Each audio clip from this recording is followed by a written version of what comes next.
নারায়ে তাকবীর, আল্লাহু আকবার। প্রিয় সিলেটবাসী, মহান আল্লাহ পাকের অশেষ মেহেরবানিতে দীর্ঘ প্রায় 1.5 যুগ পর আল্লামা দেলোয়ার হোসেন সাঈদী রহমতুল্লাহ আলাইহি এর স্মৃতি বিজড়িত আঞ্জুমানে খেদমতে কোরআনের উদ্যোগে ঐতিহ্যবাহী সিলেট এমসি কলেজ মাঠে আগামী 9, 10 ও 11 জানুয়ারি অনুষ্ঠিত হতে যাচ্ছে ঐতিহাসিক তাফসিরুল কোরআন মাহফিল। উক্ত মাহফিলে প্রধান মেহমান হিসেবে উপস্থিত থাকবেন আন্তর্জাতিক খ্যাতিসম্পন্ন মুফাসসিরে কোরআন শেখ সৈয়দ কামাল উদ্দিন জাফরি। প্রধান মুফাসসির হিসেবে তাফসির পেশ করবেন আন্তর্জাতিক খ্যাতিসম্পন্ন মুফাসসিরে কোরআন হযরত মাওলানা ডক্টর মিজানুর রহমান আজহারি।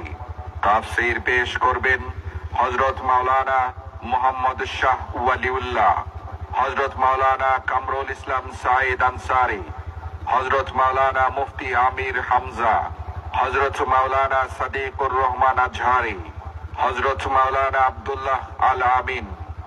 এছাড়াও উক্ত তাফসির মাহফিলে দেশ বরেণ্য উলামায়ে কেরাম তাফসির পেশ করবেন। উক্ত তাফসির মাহফিলে দলে দলে যোগদান করুন এবং আওয়াজ তুলুন আল কোরআনের আলো ঘরে ঘরে জালো, আল হাদিসের আলো ঘরে ঘরে যা।